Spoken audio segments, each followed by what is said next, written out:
تو کہاں ہے؟ وہ بولا، میں نے باغ میں تیری آواز سنی اور ڈر گیا کیونکہ میں ننگا تھا اور میں چھپ گیا۔ اس نے اس سے کہا، تجھے کس نے بتایا کہ تو ننگا ہے؟ کیا تو نے اس درخت کا پھل تو نہیں کھایا جس کی بابت میں نے تجھے حکم دیا تھا کہ اسے نہ کھانا؟ آدمی نے کہا، جس عورت کو تو نے میرے ساتھ کر دیا اس نے مجھے اس درخت کا پھل دیا اور میں نے کھایا۔ تب خدا نے عورت سے کہا، تو نے کیا کیا؟ عورت بولی کہ سانپ نے مجھے بہکایا اور میں نے کھایا۔ خدا نے سانپ سے کہا، اس لیے کہ تو نے یہ کیا، ملام ہے تو تمام چرندوں اور درندوں میں، تو اپنے پیٹ کے بل چلے گا اور اپنی زندگی کے تمام ایام تو خاک چٹے گا۔ اور میں تیری اور عورت کے درمیان عداوت ڈالوں گا، بلکہ تیری نسل اور عورت کی نسل کے درمیان، اور وہ تیرے سر کو کچلے گی اور تو اس کی ایڑی کی طاق میں رہے گا۔ کلامی پاک کا پڑھا جانا اور سنا جانا ہم سب کے لیے باعث برکت ہو۔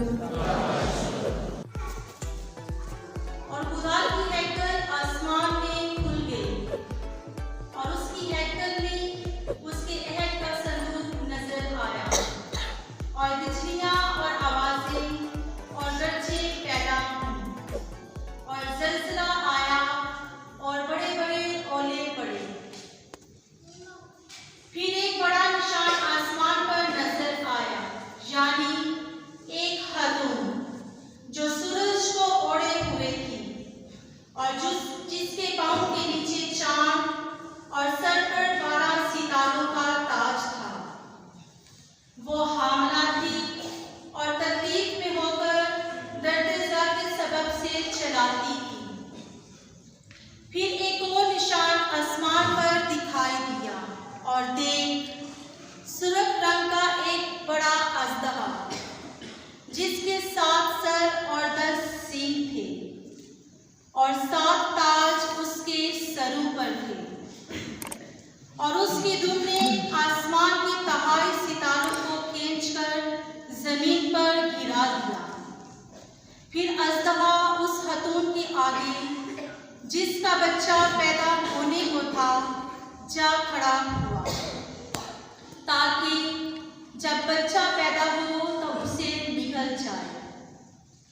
اور اس کے ہاں نرینہ فرزند ہوا جو لوہے کے آسا سے سب قوموں پر حکومت کرے گا، اور اس کا فرزند خدا اور اس کے تخت کے پاس تک اٹھا دیا گیا، اور وہ خاتون بیابان میں بھاگ گئی جہاں خدا نے اس کے لیے جگہ تیار کی ہے، تاکہ وہاں 1260 دن تک اس کی پرورش کی جائے۔ پاک نام میں پڑھے اور سنے جانے پر خدا کی برکت ہو۔ خدا کی طرف سے جلیل کے ایک شہر میں بھیجا گیا جس کا نام ناصرت تھا، داؤد کے گھرانہ کی ایک کباری کے پاس، جو یوسف نامی ایک مرد سے بیاہی ہوئی تھی، اور اس کماری کا نام مریم تھا۔ اور اس فرشتے نے اس کے پاس اندر آ کر کہا، سلام اے پرفضل، خداوند تیرے ساتھ ہے۔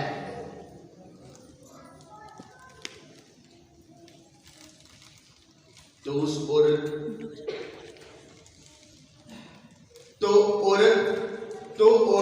عورتوں میں مبارک ہے۔ اور وہ اس کلام سے گھبرا گئی اور سوچنے لگی کہ یہ کیسا سلام ہے۔ اور فرشتے نے اس سے کہا، اے مریم نہ ڈر، کیونکہ تو نے خداوند کے نزدیک فضل پایا ہے، اور دیکھ تو حاملہ ہوگی اور تیرے بیٹا ہوگا، اور تو اس کا نام یسوع رکھنا۔ وہ بڑا ہوگا اور حق تعالیٰ کا بیٹا کہلائے گا، اور خداوند خدا اس کے باپ داؤد کا تخت اسے دے گا، اور وہ یعقوب کے گھرانے میں ہمیشہ تک بادشاہی کرے گا اور اس کی بادشاہی کا آخر ہرگز نہ ہوگا۔ تب مریم نے فرشتے سے کہا، یہ کس طرح ہوگا جبکہ میں مرد سے ناواقف ہوں؟ اور فرشتے نے جواب میں اسے کہا، روح القدس تجھ پر نازل ہوگا اور حق تعالیٰ کی قدرت تجھ پر سایہ ڈالے گی، اور اس سبب سے وہ قدوس ملعون خداوند کا بیٹا کہلائے گا۔ اور دیکھ تیری رشتہ دار الزبیت کے بھی بڑھاپے میں بیٹا ہونے والا ہے، اور یہ اس کا جو بانجھ کہلاتی ہے 6واں مہینہ تھا، کیونکہ خداوند کی کوئی بات ہرگز بے قدر نہ ہوگی۔ اور مریم نے کہا، دیکھ میں خداوند کی بندی ہوں، میرے لیے تیرے قول کے موافق ہو۔ تب فرشتہ اس کے پاس سے چلا گیا۔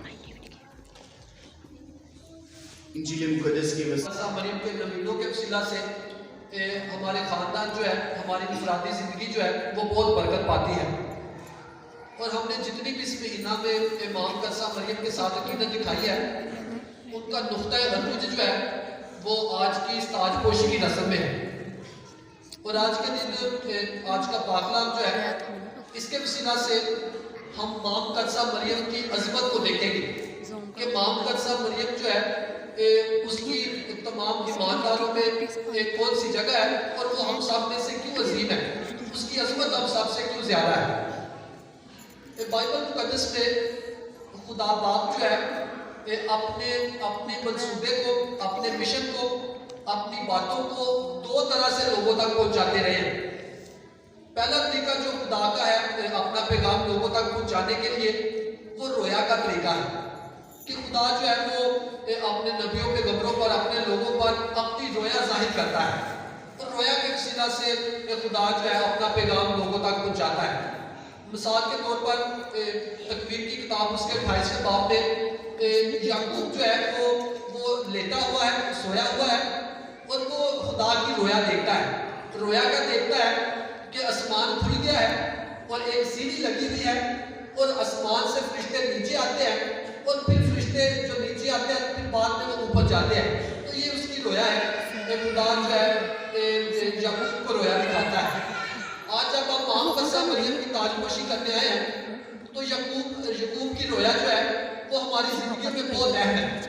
آج جب ہم مام قدسہ مریم کی عقیدت کرنے آئے ہیں، تو آسمان سے فرشتے آتے ہیں اور پھر آسمان پر واپس جاتے ہیں۔ وہ نیچے برکت لے کر آتے ہیں اور ہماری منتیں، ہماری درخواستیں واپس اپنے خدا کے پاس لے کر جاتے ہیں۔ اس لیے رسم تاج پوشی جو ہے یہ دعاؤں کو مام قدسہ مریم کے وسیلہ سے، فرشتگان کے وسیلہ سے خداوند تک پہنچانا ہے۔ پھر خدا جو ہے وہ اپنے جتنے سارے نبیاء کرام ہیں ان پر اپنی رویا نازل کرتا رہا ہے۔ سیمن نبی جو خدا کی ہیکل میں ہے، خدا اس پر رویا میں ظاہر ہوتا ہے، اور سیمن نبی سوچتا ہے کہ شاید مجھے میرا استاد بلا رہا ہے، اور وہ بار بار اپنے استاد کے پاس جاتا ہے۔ پھر بعد میں اسے پتہ چلتا ہے کہ خدا جو ہے وہ مجھے پیغام دے رہا ہے۔ نئے عہد نامے میں خدا جو ہے حضرت یوسف پر رویا میں ظاہر ہوتے ہیں، ان سے پیغام دیتے ہیں کہ تم قدسہ مریم کو نہ چھوڑ، اور اس کے بعد بھی رویا کے وسیلہ سے خدا جو ہے وہ اپنا پیغام لوگوں تک پہنچاتے رہے ہیں، حضرت یوسف تک پہنچاتے رہے ہیں، نبیوں تک پہنچاتے رہے ہیں۔ اور رویا کا جو سلسلہ جو ہے یہ آج بھی جاری و ساری ہے کہ خدا اپنی رویا جو ہے کسی نہ کسی طریقے سے ہم پر لازم ظاہر کرتا ہے۔ اور خدا کا جو دوسرا طریقہ ہے پیغام پہنچانے کا، وہ اپنے فرشتوں کے ذریعہ سے ہے کہ خدا مخصوص فرشتوں کو بھیجتا ہے اور وہ خدا کا پیغام لے کر جاتے ہیں۔ مثال کے طور پر ابراہیم کے پاس خدا کے فرشتے آئے ہیں، اور فرشتوں نے خدا کا پیغام جو ہے ابراہیم کو دیا ہے۔ اور یہ فرشتوں کی عادت ہے، فرشتوں کی نیچر ہے، فرشتوں کا مزاج ہے کہ اگر وہ کسی کے پاس بھیجے گئے ہیں تو انہوں نے ہو بہو جو خدا نے حکم صادر فرمایا ہے وہی جا کے فرما دینا ہے، وہی جا کے دوسروں پیغام جو ہے وہ منتقل کر دینا ہے۔ اور یہ فرشتوں کی عادت ہے کہ وہ اس سے علاوہ، اس سے زیادہ یا اس سے کم کچھ بھی نہیں بتاتے ہیں جو خدا نے انہیں کہا ہے۔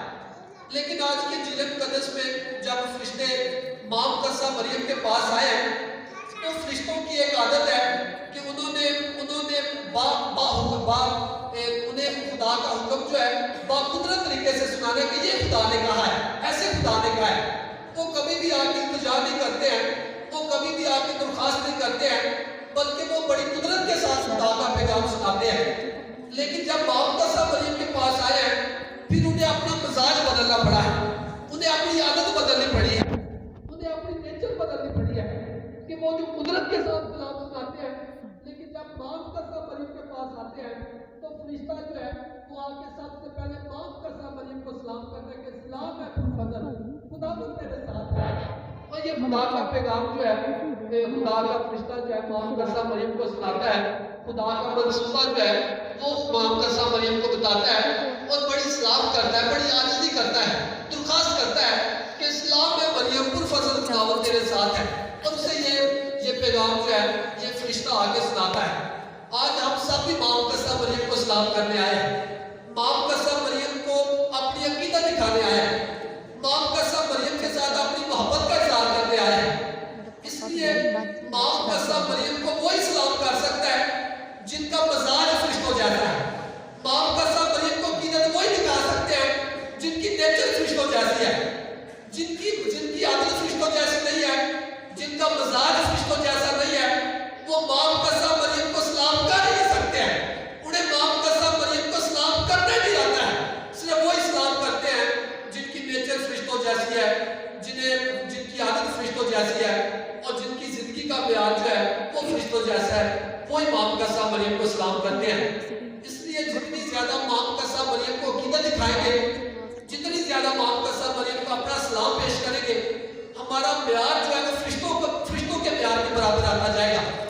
हमारी नेचर जो है वो फरिश्तों की नेचर जैसी बनती जाएगी। हमारा प्यार जो है वो अल्लाही प्यार बनेगा, अफाकी प्यार बनेगा, आसमानी प्यार बनेगा, क्योंकि फरिश्ते ने मरियम को सलाम किया है और वो सब जो मरियम को सलाम करेंगे उनका प्यार आसमानी बनता जाएगा, फलकी बनता जाएगा, अफाकी बनता जाएगा। तो हमें बड़ी अकीदत, बड़ी मोहब्बत, बड़े ईमान और बड़े इत्मीनान के साथ मरियम को अकीदत दिखानी चाहिए। हमारी अकीदत हमारी बरकत का सबब बनता है, हमारी जिंदगी के प्यार को बुलंद करने का वसीला बनता है, क्योंकि फरिश्तों ने सलाम किया है और हम सब भी जब सलाम करेंगे हमारा प्यार भी बुलंद होगा। मरियम को आज के दिन जब हम ताजपोशी करेंगे, ताजपोशी की रस्म अदा करेंगे, तो तब भी हमारा प्यार जो है वो फरिश्तों के मुताबिक आएगा। आज की दूसरी तिलावत में मुकाशफा की किताब उसके 11वें बाब 19वें आयत में लिखा है कि आसमान जो है वो खुल गया है, और जब आसमान खुला है तो वहां पर अहद का सलूक नजर आया है। और मरियम से बढ़ के अहद का सलूक कोई हो नहीं सकता है, क्योंकि मरियम उसने अपने बदन को, अपने जिस्म को उसने संदूक बनाया है, जिसमें खुदावंद यसू मसीह उतरा है, जिसमें कलमा मुतजस्सम हुआ है, जिसमें खुदा का कलमे ने जन्म लिया है। इसलिए मरियम के आगे हम झुकते भी हैं, मरियम के आगे हम घुटने भी टेकते हैं, क्योंकि उसके बदन में यसू रहा है। गिरजाघर में जब भी पाक सलूक को हम देखते हैं तो हमारी कलीसिया की पहली तालीम यह है कि हम घुटना टेक के सीधा करें, क्योंकि पाक सलूक में यसू मसीह रहते हैं, यसू मसीह का बदन और खून है। और मरियम का बदन वो सलूक है जिसमें उस यसू ने, उस कलमा ने जन्म लिया है, उस कलमा ने पहले 2 महीने जो है वो परवरिश पाई है। इसलिए मरियम के आगे झुकना जो है ये हमारी अकीदत को, हमारे ईमान को बढ़ाता है और हमारे लिए बरकत का सबब बनता है। इसलिए आसमान खुल गया है और आसमान पे भी अहद का सलूक नजर आया है। और फिर लिखा है कि आसमान पे एक निशान हुआ है, एक खतून जाहिर हुई है, उसके साथ हजारों सितारों का ताज है। मरियम जो है जब फरिश्ता मरियम के पास आया है तो मरियम ने उसके पैगाम को, खुदा के मंसूबे को कबूल किया है और फिर ना सिर्फ कबूल किया है बल्कि आखिर तक उसमें वफादार रही है। और बाइबल मुक़द्दस में वफादारी की बहुत बड़ी बरकतें हैं। जब हम 10वीं शरह की किताब पढ़ते हैं उसमें वफादारी की बेशुमार बरकतें लिखी हुई हैं, और जो वफादार रहता है वो खुदा की से बरकत हासिल करता है। और वफादारी जो है मरियम जो है वो आखिर तक वफादार रहती है, वो दुखों में भी वफादार रहती है, वो खुशी के लम्हात में भी वफादार रहती है, वो जिंदगी के तलख तजुर्बात में भी वफादार रहती है। जो जितना वफादार रहेगा उतनी बरकत पाएगा। और फिलिपियों के नाम खत में लिखा है कि खुदावंद यीशु की मौत बल्कि सलीबी मौत तक फरमा बरदार रहा, खुदा ने उसे वो नाम बख्शा जो सब नामों से आला है। और आज जब उसी तिलावत में आसमान खुला है तो वहां पे जो खतूत नजर आई है उसे अल्लाह मुकाम मिला है, उसे अल्लाह रुतबा मिला है। और जमीन के जो जितना वफादार रहेगा, जो खुदा की वफादारी निभाएगा, उसे भी सरफराजी मिलेगी, उसे भी अकबारबंदी हासिल होगी, उसे भी सरबुलंदी मिलेगी, उसका नाम भी ऊंचा और बुलंद होगा। इसलिए हर एक मोमेंट जो है माँ मुकद्दस जीसस कलकत्ता फरमाती है कि हम सब कामयाब होने के लिए नहीं बल्कि वफादार होने के लिए बुलाए गए हैं, क्योंकि वफादारी की बरकत है। और हम सबको माँ मुकद्दस मरियम से वफादारी सीखनी चाहिए कि वो जो अभी अपने खुदा के कलमे को ना जानते हुए भी कबूल करती है, वो उस कलमे को कबूल करके फिर उसकी परवरिश भी करती है और उसकी तरबियत भी करती है। और ऐसी तरबियत की है कि वो दुनिया के गुनाहों की रहाई का सबब बना है। उसने खुदावंद यीशु मसीह ने माँ मुकद्दस मरियम के बेटे ने जो कलमा उसमें मुजस्सम हुआ है, उसने दुनिया को गुनाहों से आज़ादी दिलाई है। और हर इंसान की आज़ादी जो है, रहाई जो है, मुकद्दस मरियम के वसीला से है, क्योंकि वो ज़रिया निजात है, वो ज़रिया शिफा है, वो ज़रिया बरकत है। और हमें माँ मुकद्दस मरियम से बरकत जो है वो पानी चाहिए। मुकद्दस मरियम की जब ताजपोशी करते हैं तब हम सबको आज के दिन खुदा पैगाम देता है कि हम जब मुकद्दस मरियम की ताजपोशी करते हैं तो मुकद्दस मरियम जैसी आदतें अपनाएं, मुकद्दस मरियम जैसे मिजाज अपनाएं। जब मुकद्दस मरियम जैसा मिजाज आएगा, बरकतें आएगी, कलमा हमें मुतजस्सम होगा, हम भी चलते फिरते पाक सदूक बनेंगे, हम भी चलते फिरते वो अहद का वो सदूक बनेंगे कि जिसमें खुदावंद रहता है। जब हम बादशाह लेते हैं, खुदावंद यीशु मसीह जो है वो हमारे बदनों में आ जाता है, हमारे बदन भी माँ मुकद्दस मरियम के बदन जैसे बन जाते हैं कि जिसमें कलमा उतरता है, जिसमें यीशु उतरता है। और फिर हमें चलते फिरते पाक सदूक बनने चाहिए। हमारे बदन जो है वो हैकल बननी चाहिए कि जिसमें खुदावंद यीशु मसीह सुकूनत करता है, क़याम करता है, अपना मस्कन और अपना डेरा लगाता है। फिर हमारी जिंदगी जो है माँ मुकद्दस मरियम की तरह बिशारत की जिंदगी बनेगी, गवाही की जिंदगी बनेगी। माँ मुकद्दस मरियम की तरह हम खुदावंद को अपने बदनों में लेकर जाएंगे। और जब माँ मुकद्दस मरियम के पास फरिश्ता आता है तो वो फरिश्ते के पैगाम को सुनती है तो कलमा उसी लम्हे उसके बदन में मुतजस्सम होता है। फिर वो अपने बदन में उस कलमा को लिए हुए, खुदा के बेटे को लिए हुए वो एलिज़ाबेथ के पास जाती है। वो जब एलिज़ाबेथ के पास जाती है तो लिखा है कि जब माँ मुकद्दस मरियम एलिज़ाबेथ के घर में गई तो एलिज़ाबेथ जो है वो खुशी से भर गई और वो कहती है कि ये कैसे हुआ कि खुदावंद की मेरी माँ जो है वो मेरे घर में आई है। और फिर यूहन्ना इस्तबागी जो एलिज़ाबेथ के बदन में है, उसके पेट में है, वो भी खुशी से उछल पड़ता है। जब हम यीशु को अपनी जिंदगी में जगह देंगे, हम माँ मुकद्दस मरियम की तरह पाक सदूक बनेंगे, यीशु को कलमे को अपनी जिंदगी में उतरने देंगे, फिर हमारी जिंदगी जो है माँ मुकद्दस मरियम की जिंदगी की तरह बनेगी कि वो एलिज़ाबेथ के पास गई है तो एलिज़ाबेथ भी खुशी से भर गई है, उसके बदन में यूहन्ना इस्तबागी भी खुशी से भर गया है और उस घर का सेब भी खुशी से भर गया है। फिर हम खुशी की बिशारत देंगे, जिंदा यीशु की बिशारत देंगे, हम खुदावंद के नाम की गवाही देंगे। तो आज के दिन जब हम माँ मुकद्दस मरियम की बिशारत ताजपोशी करते हैं तो ये सिर्फ एक रस्म ना रहे बल्कि ये हमारी आदत बन जाए, ये हमारी नेचर बन जाए कि हम माँ मुकद्दस मरियम को हर रोज ताज़ीम करें, अकीदत करें और उसे अपनी मुखलसी का, अपनी अकीदत का ताज पहनाया करें। हम सिर्फ अक्टूबर या मई के महीने में ताजपोशी न किया करें बल्कि अपनी वफादारी के वसीला से हर रोज माँ मुकद्दस मरियम की ताजपोशी किया करें और फिर हमें बरकत मिलेगी, हमारा मेयार जिंदगी का बढ़ेगा, हमारा ईमान बढ़ेगा, हमें कलाम की समझ बूझ जाएगी। माँ मुकद्दस मरियम के बगैर हम कलाम को भी नहीं समझ सकते हैं, क्योंकि कलाम को समझना है तो हमें माँ मुकद्दस मरियम के पास आना पड़ेगा। वो खुदा के कलाम को सुनती है और दिल में रखती है, गौरव करती है, फिर हमें गौरव की आदत पड़ेगी, कलाम को समझने की आदत पड़ेगी, क्योंकि हम उसकी ताज़ीम करते हैं जो कलाम को अपने दिल में उतारती है और उसको गौरव करती है और फिर उसी के मुताबिक अमल करती है। माँ मुकद्दस मरियम की अकीदत जो है वो हमें कलाम की समझ भी देगी, कलाम पर अमल करने की कुव्वत भी देगी और फिर हम खुदा के माँ मुकद्दस मरियम की तरह पसंदीदा बनेंगे कि जिस तरह माँ मुकद्दस मरियम की ताज पोशी भी है, हम भी हमारी भी खुदा जो है वो ताज पोशी करेगा। और ये खुदा के कलाम का वादा है कि जान देने तक वफादार है तो मैं तुझे जिंदगी का ताज बख्शूंगा। जिंदगी का ताज हमें जो है वो खुदा अता फरमाना चाहता है, लेकिन अपने चुने हुए जरिए के वसीला से, और मुकद्दसा मरियम वो चुना हुआ वसीला है जिसके वसीला से हमें जिंदगी का ताज नसीब होगा। हमारी माँ में हमारी वफादारी बढ़ेगी, हमारा ईमान बढ़ेगा, और हमारे खानदान जो है वो माँ मुकद्दसा मरियम से बरकत पाएंगे। तो आए माँ मुकद्दसा मरियम की रूहानियत को अपने घरों में लेकर जाए, माँ मुकद्दसा मरियम की अकीदत को अपने घरों में लेकर जाए और इस अकीदत को आम करें, इस अकीदत को फैलाएं। जितनी माँ मुकद्दसा मरियम की अकीदत होगी, हमारे माशरे में, हमारे खानदानों में हमारी अकीदत होगी, हमारा इकराम होगा और हमारा नाम साथ बुलंद होगा। तो आए खुदावंद से दुआ करें कि खुदावंद माँ मुकद्दसा मरियम के वसीला से आज साहब जो ताजपोशी की रस्म में शामिल हुए हैं, आप साहब की शमूलियत के वसीला से आपके खानदानों को, आपके घरानों को मेरे ऊपर दान नसीब हो, उसी खुदावंद के वसीला से।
अशरफ दिल अपने दस्ते मुबारक से इस ताज को बरकत दे। आप सबकी बरकत डालें। स्माइल भी कर लो।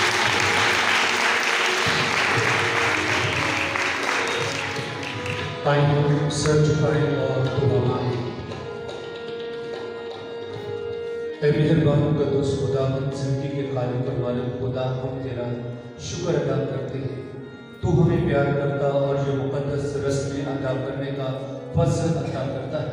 खुदावंद खुदा, तू दो जहान का बादशाह है और आज हम तेरी प्यारी माँ की ताजपोशी के लिए यहाँ पर इकट्ठे हुए। खुदावंद खुदा, जो दो जहानों की मालदा है, हमारी इस मोहब्बत और हकीकत के नजराने को अपने मकबूल नज़र ठहरा। आज हमारी बेटी नेहा तमाम पुलिसिया की नुमाइंदगी करती हुई ये ताज मुकद्दस माँ के सर पर रखने को है। तू इस ताज को और इस बेटी को और तमाम बच्चों को अपने कद्दूस और जलाल नाम में बरकत दे, मसीह खुदावंद की वसीला से आमीन। कादिर खुदा इस ताज को बाप बेटे सर पर नाज़िल हो। अभी हमारी बेटी नेहा फरिश्तों के घरों के साथ मकरद साहब मरियम की तरफ आगे बढ़ रही है और अपने हाथों में ताज लिए हुए आज का ये मंजर ऐसे लगता है ऐसे आसमान पर सलाम की ताज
अभी हम मुकद्दसा मरियम को सलाम पेश करने के लिए गुजाना होंगे और अपनी वो तमाम मुरादें दुआएं इल्तिजा